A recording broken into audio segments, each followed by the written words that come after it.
understanding recovery, and targeting specific methods. We've been using the word regeneration, but now we want to actually define the word recovery. When we think of recovery, we're thinking about the process of athletes overcoming the stresses of the training or tactical environment. There are going to be two types of regeneration/recovery that we're going to go through. The first one is going to be that regeneration process, where this is going to be very, very active. Essentially, we're applying tools or methods to help this person proactively recover from the stress that they've gone through.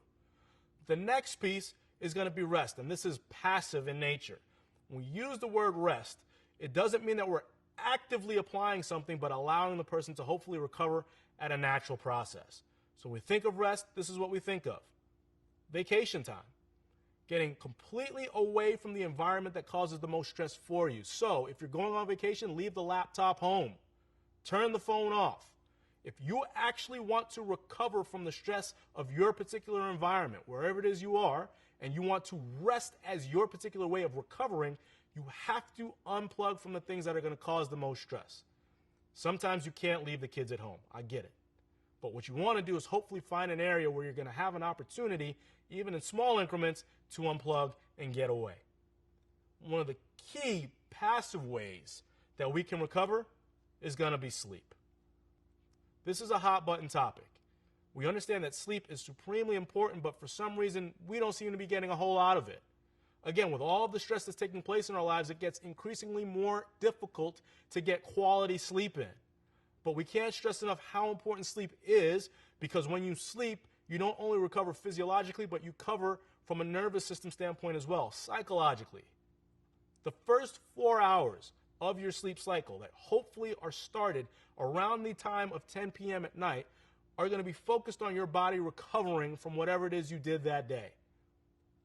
The next 4 hours, the following 4 hours, are hopefully going to be focused on you recovering from a nervous system standpoint, from a psychological standpoint, from whatever it is that's taking place that day or in your life at that particular time. So if we think about getting 8 hours of sleep, what you've heard, hopefully from your mom, hopefully from somebody else throughout your entire life, that's what they've been talking about. Put this into context. If we think about 8 hours of sleep, we're thinking about 10 p.m. to 6 a.m. We're talking about the sun being completely down and around the time that the sun starts to rise. Those first 4 hours of sleep, that deep sleep, is where our bodies are going to recover. We want to make sure that this takes place earlier than midnight. To help augment your ability to sleep, turn the TVs off around 8 o'clock so that by the time you get to 10, that inexposure to blue light will help you achieve that deep sleep. Now, when we think about the second 4 hours of that sleep cycle, we talk about that REM sleep, that rapid eye movement, where that nervous system is starting to repair itself, where all of the things that you've been working on that have challenged your mind to think, to process, to store, to remember, where all of that starts to recover.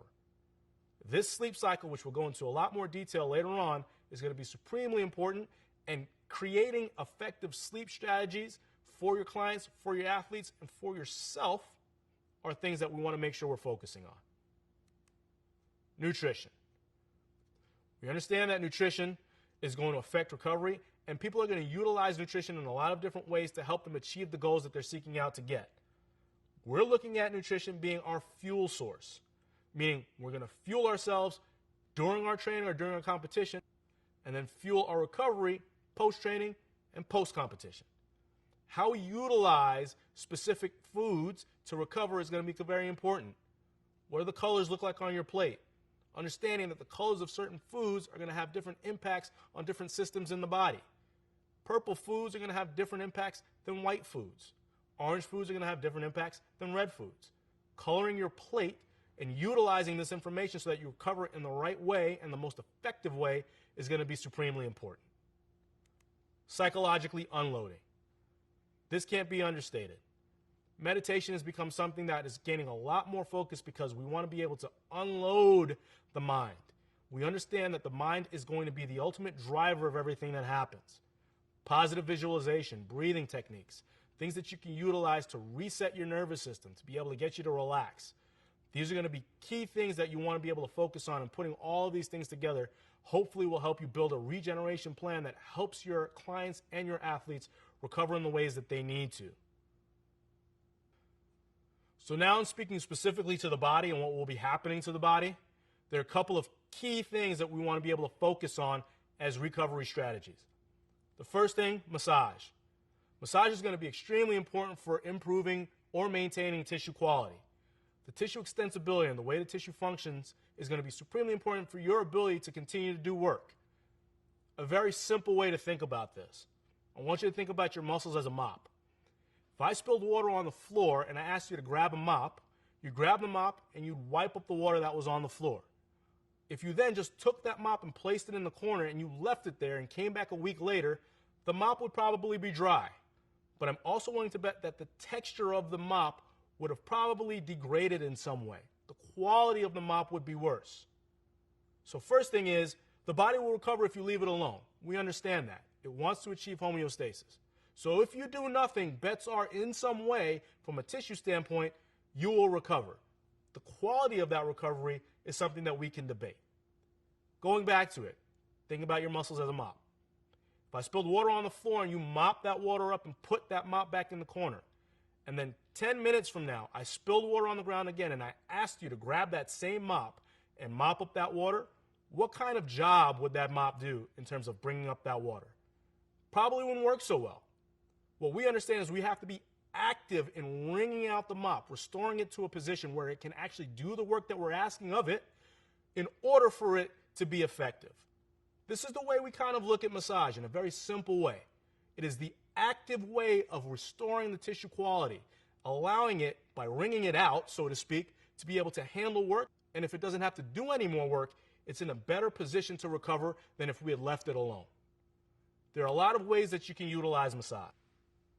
Self-massage, whether you choose to use a barrel roller, a tennis ball, a softball, anything that you can use to help apply these techniques on your own will be very effective.